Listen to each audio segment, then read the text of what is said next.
Midfielders are probably some of the most difficult players to pick going into game week 1. So in today's video, we're going to discuss everything from the most expensive midfielder in Mo Salah all the way down through those 8.5 million mids, 7.5, 6.5, all the way down to those 5.5 and 5 million midfielders who are great for defensive contributions. We'll pick apart how many of them you should be picking, which of them are best value, and actually should some of those cheaper ones just be in your team regardless of the price that you're paying for them.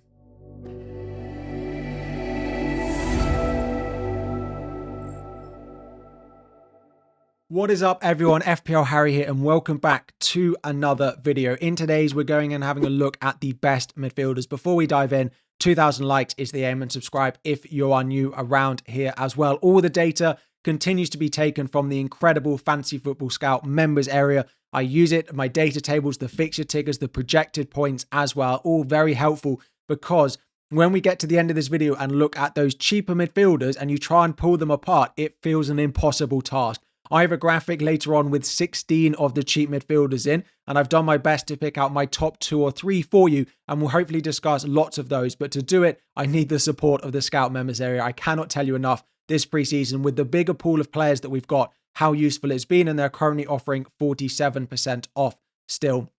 And before we dive in, as well, I'm very conscious that I say certain words and it gets picked up in the comments as well a lot. So I will do my best to try and not say that or any other words or phrases that I say as well during the video. I hope you're all liking the football shirts. Nice comments on them as well during the video. Let's dive in and talk about some of the premium midfielders. This is probably the easiest part of this video to start with some of the most expensive midfielders in the game. Of course, my number one ranked is going to be Mo Salah. He is 14.5 million. There's a lot of questions. Do we expect him to reproduce last season's numbers? Maybe not. At the end of last season, he didn't quite perform as highly as we'd wanted him to, but he has to be the number one. He's predicted to be the highest scoring player in the game across the first 6 game weeks as well. Not really much a debate for me whether he's a good pick. It's just whether you think a squad structure without him is worthwhile going to. But for me, he needs to be in your teams. Second of all is Cole Palmer, and I actually think we aren't having enough of a debate about Cole Palmer during this preseason.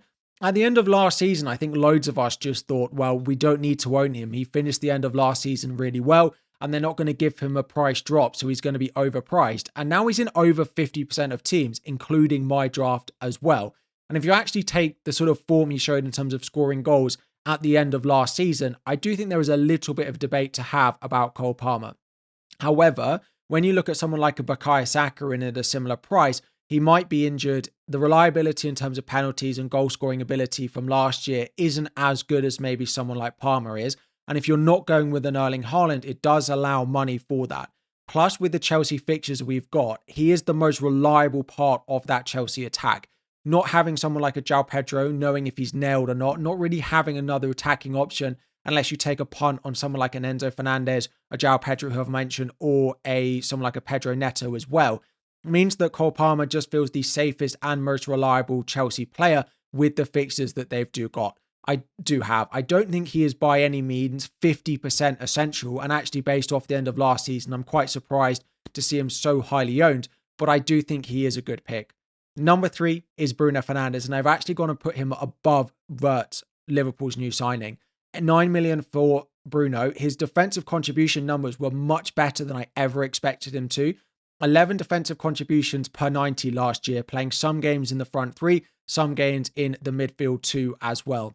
I think we're still a little bit uncertain exactly where he's going to play. He's played a lot of preseason as part of that front 3, but we are probably expecting him to drop back and probably play as part of the midfield 2, unless he does just go with a Bruno, Mbeumo, Cunha front 3, in which case he could be an incredible asset. I do think with the combination of good defensive contribution numbers if he plays in midfield, great attacking numbers if he plays as part of the front 3, and being on penalties and set pieces as well, I do really like him. Again, it is that Arsenal fixture in game week 1 that I think are putting people off him, but I think we'll only see his ownership rise and rise between now and game week 1.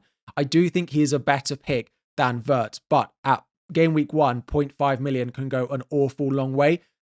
And a lot of people just want to target those opening Liverpool fixtures, particularly in game weeks 4 and game weeks 5 against Burnley and Sunderland as well. And I completely understand that. But I do think we need to look at Bruno Fernandes at a very similar price and think that he could perform very well.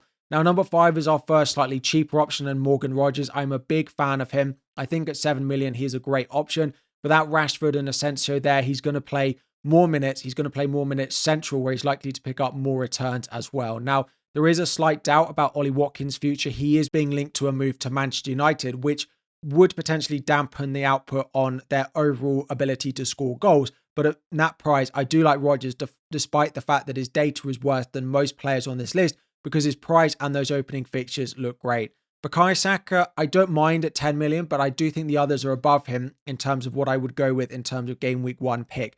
His assist potential is great. His crossing, his corners are fantastic, but actually his goal threat hasn't been quite as high in terms of some of the underlying data and some of the open play sort of threat that we've seen over the past season or so. Of course, he did miss a bit of the campaign with that horrible injury. Some of the opening fixtures as well look great, but actually their first 6 in terms of fixture difficulty are not nearly as good as maybe you'd want to spend the money on him. I do think in game week 2, though, he probably is the best captain if you can find a way to squeeze him in.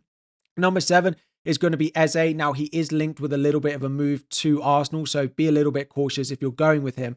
But if we get to game week 1 and we don't think he is going to move, the way that Crystal Palace are playing in pre-season, I don't think the Chelsea fixture in game week 1 should be something to put you off at all. We think he's on penalties now, as we saw at the end of last season, set pieces as well, good open play threat, goal threat, really like him as well. Just with budget being very stretched at the start of the season, when you look at someone like a Salah, also at Palace, 6.5 million, you could go there instead. Then we've got a few players who I think could be really good, but I'm not sure they're necessarily the best game week 1 pick. First of all is Mbeumo. We just need to know that he's definitely going to play 90 minutes. He's going to lose penalties. He's going to lose some set pieces now he's at Manchester United, which definitely makes him a worse asset than he was at Brentford. And then we've got Marmoush. Concern, of course, is just the minutes. They've got the likes of Foden, they've got Cherki, they've got so many good attacking players. They've got Doku, they've got Savinha. Of course, they don't have De Bruyne now, but they've got someone like a Reinders in there as well. Just not 100% certain on his minutes, of course, with Erling Haaland back. We picked him a lot last year while Haaland was out of the team. And then the number 10 is actually going to be Odegaard. I think he's being a little bit underspoken about. Again, the fixture's a bit like Saka and not as good to start the season. The underlying data is also not as strong as maybe you'd want for a few of the other players. But you know he's going to play 90. He takes some penalties, although with Gyökeres there and Saka, they're all going to share them around a little bit. He takes some set pieces. And he's just very reliable. He ended the end of last season really well. I was expecting a bigger drop in price down to 7.5 to make him a real option and a player we could really consider. But I don't think he should definitely be out of the window. If we see a return of form that we've seen from him maybe at the beginning of last season or the season before, he should be one to consider. But there's probably better options to go with if you're spending that money. And now we're dropping down the price bracket a little bit. So we're going in and around that 7 million, 7.5, all the way down to about 6.5 million. Starting off with a couple that we've already spoken about. Rodgers and Eze in these brackets feel like the best options if you can get up to 7 or 7.5 million. Outside of that, there is a lot of debate about whether Iliman Ndiaye is really worth it. Everton are not going to score a lot of goals. He wasn't a massively popular pick last year, but at 6.5 million with lots of other players having a price boost around him, and he's on penalties as well. He did just score in pre-season, which always gives him a little bit of a boost in terms of popularity as well. Now, it's between him, someone like an Ismail Assar, someone like a Kudus, and someone like an Enzo Fernandez, all in that 6.5 million bracket. You can also see on the graphic that we have a Declan Rice and we have a Rodri, but they're quite low down the list. I need to see from someone like a Rice in particular, who I think is a better pick than Rodri, but Rice doesn't get enough defensive contributions for him to be that pick for defensive contributions, because you need the attacking returns, which you'd rather pick an Ndiaye Assar, for example, but you want to say, oh, well, he's got the combination, but he averages less than 10 defensive contributions per 90.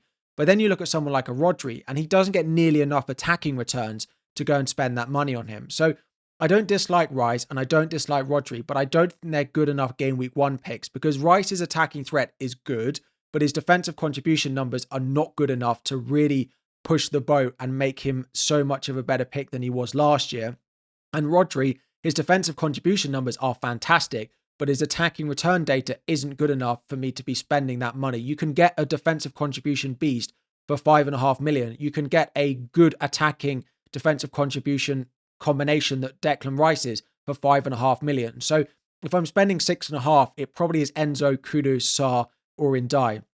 Kudus is an interesting one. With Son going, we are expecting a boost to his minutes, likely starts and everything like that. But I still don't think he's likely to play more than 60, 70 minutes every single week, whereas someone like an Ndai, Salah and Enzo Fernandez probably are. But he has the best opening fixture out of all the players that you've got there.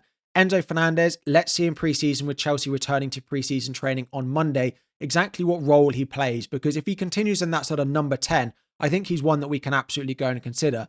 But again, for game week 1, I do think you're probably best off looking at the other 3. So just to rank those slightly cheaper ones, I do think Ndai is first, then it is Salah, because I just like that Crystal Palace attack and how they're looking in preseason. And then it is Kudus. But Salah and Kudus, if you are playing an early wild card, then maybe Kudus is slightly better than you go with Salah. And then Enzo Fernandez, just based on uncertainty of positioning early on in the season. A couple of others just to talk about is Semenyo of Bournemouth. Kluivert hasn't been in a lot of the preseason squads, which is a little bit of a concern for him. So if you're going with one, it's Semenyo.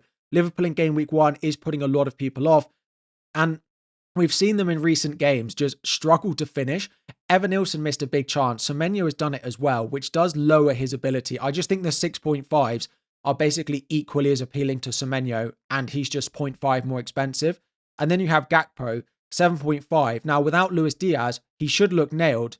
He should be playing a lot of minutes, but there is still the risk that Alexander Isak signs and gets a lot of minutes through the middle, which then pushes a few of those other options that might play through the middle out to the left-hand side as another example. And again, he's a million more than someone like an Ndai, Salah, Kudus, and Enzo Fernandez. He's more than Morgan Rogers. He's the same price as Eze, who just have those extra minutes, those extra route to points as well. So I do think at times we'll want Gakpo, but I don't think he's a game week 1 pick for 7.5 million. Dropping down to the 6 million midfielder bracket, I think this is a bracket that there will be one of these midfielders that does well, but none of them are really game week 1 picks. Tielemans is appealing because he might be on penalties, but the last penalty he took was when Watkins and Rodgers were both on the pitch, but he missed it. His defensive contribution numbers are not high enough to really be groundbreaking as well.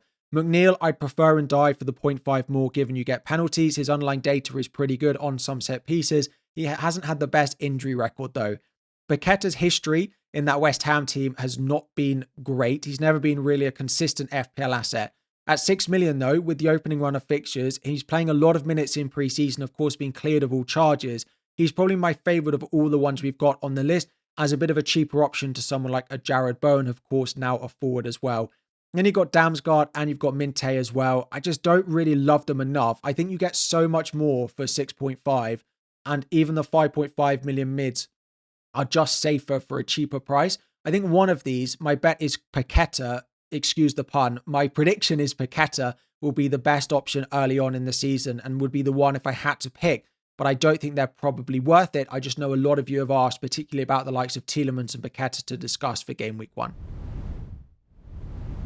And then we have probably the most asked about and most questioned topic on all my videos at the moment, and that is this cheap midfielder market that we seem to be looking to buy in. We've gone from 5.5 million down to 5 million, and there are 16 options that I've put together. There aren't really any good 4.5 million option. You could look at Potts at West Ham at that price. You could look at King at Fulham at that price, or you could go Ramsey at Burnley, but we don't even know if any of them are going to get reliable minutes. So you really should be looking to at least go for a 5 million option because there are some very nice picks in here. I'm going to go through them all. I'm going to try and pick them apart, and I will give you a ranking of my top 3. Before we even do that though, for me, this is not a position to take a risk. This is not the position to take a punt on someone that you think looks really exciting. There are some really strong, reliable picks in this bracket that should do well enough for the start of the season that I don't think you need to be going crazily differential, trying to pick a 5.5 million winger who could do really well, but also could flop and be an early transfer that you have to make. So this is really a position where I do think there are a few standout options that you should just be playing a little bit safer with. Number 1 is Harry Wilson of Fulham, 5.5 million, has been the best performing player during pre-season. His minutes are maybe not as reliable as maybe we'd want them to be, but if he continues to start during pre-season, he should be one to look at. A similar conversation for Donyell Marlin. If he's going to play, now that there's no Rashford and no Asensio as well, if he's going to play in that front 3 alongside Watkins and alongside Morgan Rogers as well, his underlying data is fantastic and he will absolutely be a great option at 5.5 million. If for the next couple of preseason games we see continued performances from him, he should definitely be considered for our teams. Caicedo I like. The attacking returns are not good enough though. And actually Elliot Anderson is going to be the key takeaway here. Has more defensive contributions per 90 than Caicedo. Now, Anderson doesn't always play 90, so he won't get as many defensive contributions per match as maybe someone like a Caicedo, but he does do more attacking returns. The Caicedo defensive numbers are great, but there are players in at that bracket that will do good defensive numbers, but also have some good attacking threat as well. And there's other good Chelsea picks. So Anderson, I think, is a fantastic buy. His minutes should go up. His set piece potential should go up as well because of Elanga leaving. Adingra falls into that category where I don't think you should take the risk on him. He is a good pick. He did well at Brighton when he got minutes, but it's just too much of a risk. You're buying a player now at a newly promoted team, a team that you expect to finish bottom of the Premier League and not score loads of goals. So he's a wait and see definitely for me. Next up is Reinders now of Manchester City. I'm not confident enough that his minutes are definitely going to be reliable. If we get a few weeks in and he's definitely going to play every week, then yes, we can look there, but they have a lot of options in that midfield area. Arias at Wolves scored on his debut, an exciting player, the potential Cunha replacement. He feels like probably the best punt if you wanted to take one. Opening fixtures are good after Manchester City on the opening day. Not one that I'm going to go into my team until I see a little bit more from him.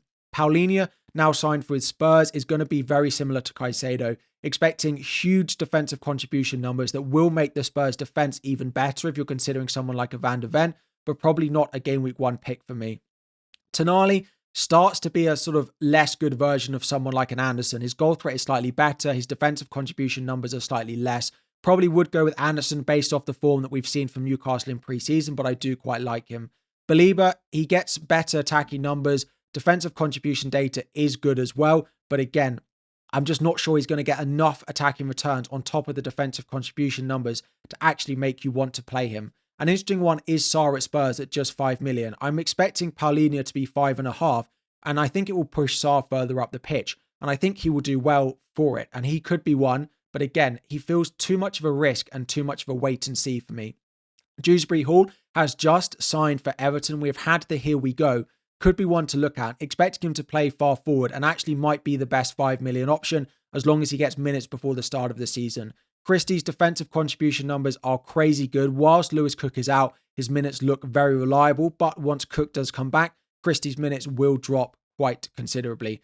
Xhaka, Lafille, I understand why people like them and are considering them for their teams at the moment, but I just think there's too much uncertainty with buying players from a newly promoted team when you have someone like a Dewsbury Hall going to Everton, when you've got someone like a Daniel Marlin, you've got someone like an Anderson, you've even got someone like a Adam Wharton at Crystal Palace who takes some set pieces that I prefer. You will very rarely see me pick a player from a newly promoted team for my starting 11 over someone who's been in the league before, unless it's for something like a 4 million defender. So if I had to rank these, number 1 is Anderson. Number 2 is Daniel Marlin and Wilson, depending on Wilson's minutes during pre-season. And number 3 or 4 is going to be Wharton, if you've got the money for him, Belieber or Christie in at that 5 million. But you could look at Dewsbury Hall if he gets minutes during pre-season as well. And then just to wrap up this video, we're going to do a quick chat going through a lot of the teams that we're talking about, just to pick it out a few players and try and conclude it a little bit. Personally, I think the Arsenal fixtures are not good enough to start the season with how expensive some of their assets are. I do think Saka and Odegaard are well priced, but with Gyökeres potentially signing and taking away a bit of a goal threat, I don't love them enough for game week 1 unless you definitely want to, captain them in game week 2 Leeds at home. Aston Villa, I love Rodgers, and I do think Daniel Marlin is one to keep an eye on. If he continues getting minutes and performing like he does in pre-season, could be the best budget player. Bournemouth, we don't see Kluivert anywhere in pre-season yet. Semenyo is just 0.5 too expensive to consider. You can look at Christie at 5 million as a sort of defensive contribution player. At Brentford, Damsgaard at 6 million is one that we can keep an eye on. He's probably a little bit more expensive compared to a 5.5. You've got Carvalho, who is getting some minutes during pre-season, but uncertain how long he's going to keep that place. Brighton, Mitoma is one that you could look at. They do tend to rotate their wingers a lot. There's just never been the consistency there for Brighton, and their opening fixtures are not quite good enough for me to go there. Belieber is a 5 million option you can go with if you're focusing just as a 5th midfielder and defensive contributions as well. Then at Burnley, there aren't really any Burnley attackers. They don't score nearly enough goals for me to consider it.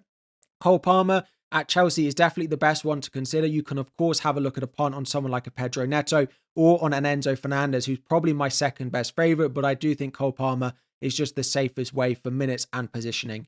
At Crystal Palace, I think there's good options. Of course, Eze at 7.5, if you've got the money, is definitely worth looking at if he doesn't move. Then you've got Ismaila Sarr, and you can also look at Wharton, who might be on some set pieces as well. Everton, it really is Illiman and Die. I would pay for the money over someone like a McNeil. I'd also keep an eye out on Dewsbury Hall, though, how he gets on during pre-season at just 5 million. Fulham, it's really Harry Wilson that you're going to be looking at. 5.5, we just need to see minutes during pre-season. Leeds at the moment, if you're going to buy, you're going to buy their cheap forward at the moment. Their midfielders, you could look at someone like a Gnonto, but at his price, it's just not really for me. Then it is Liverpool. Again, Salah is great. Wirtz I really like. Gakpo could be considered, but he's slightly too expensive when there are other really good options at 7.5, 7 and 6.5 million. Manchester City, it's just uncertainty of minutes at the moment. Reinders is probably the only one I'd consider. If we see good things from Marmoush, you could consider him as well. 8.5 is a lot when you've got someone like a Bruno at 9 or a 8.5 million Wirtz who feel more nailed and more reliable at the moment. Man United, Fernandes, I love, and Burma and Cunha, I would just wait on. If you're going to go early on them, I would go with that. I don't think Ahmad is nailed enough for you to start despite his nice cheap price. Newcastle look horrible during preseason. I would not go there. We don't know if it's going to be Gordon, Barnes, Murphy in those attacking positions. Tonali is a good cheap option, but when you've got someone like an Anderson at Forest, he is the one that I would go with. You've got 7.5 million Gibbs White. It's just way too much for him. The only midfielder I'd probably consider, as I said, is Anderson, and I love him at his price. Spurs, they did lose Maddison, sadly, to what looks like a bad injury. So Kudus is probably my favourite there. You, of course, can go with someone like a Paulinho once he gets priced. Sarr is a cheap option. Brennan Johnson, but the fact that Johnson is more expensive than Kudus means I would just go there. Sunderland, I know people like Xhaka, I know people like Lafay, but I think I would just stick with a more proven, reliable asset like a Wharton or probably like an Anderson, like a Daniel Malin, or maybe a Caicedo. West Ham, I like Paqueta if you want to take a bit of a punt for game week 1 if he continues well in pre-season. And Wolves, they do have some cheaper options who are not bad for defensive contributions, but I would go with Arias if you are looking for a Wolves midfielder. Also one to consider in and around that 5.5 bracket. But as I said, we probably would go with Anderson as my favourite. Anyway, these are the most expensive ones that we've got. If we just have a quick look at team selected by, just to see who you're picking. As I said, Mo Salah most impressive at the moment. Then it is Cole Palmer. Wirtz, Kudus is doing very well. And with Son leaving, it's likely to boost him even more. Rodgers I like. I'm not sure Burma should be quite that high and actually be higher than Fernandes. But that is a list. 4.5 people have gone with Ramsey. There is no real standout 4.5. We haven't really covered them, but there's not too much to talk about there. Hopefully one of them gets on the pitch because Potts at West Ham is probably the one most likely to start. That is midfielders. We've gone from most expensive. I tried to split it into 2 videos, but I thought with so much to cover during preseason, I'd probably do what is a slightly longer video and try and cover everything. I guarantee I've missed someone in this video. I've probably missed quite a lot of players in this that you wanted me to talk about, but hopefully I've covered enough. I feel like I've covered so many midfielders. If there are players I've missed, please do drop them in the comments and I'll do my best to reply to those comments discussing those other midfielders. It will be forwards tomorrow on Wednesday, so if there's particular forwards you want to make sure I cover and I don't miss, drop them in the comment section down below. With midfielders, because of defensive contributions, there are just so many more midfielders we have to cover now because of the increased pool, and it was the same with defenders. So as a result, it does make my videos and my content longer because I just have more players I need to discuss and more routes to points and stuff like that as well. So hopefully not too long. I'll wrap it up there. Feeling tired I've spoken so quickly and for so long. Thank you all for the preseason love. It is so good to be back. I'm loving it. A reminder, if you're not in the league code, make sure you've joined that ahead of the start of the season as well. 2,000 likes is the aim. Thank you for your support. Subscribe if you are new around here, and I'll be back around very soon.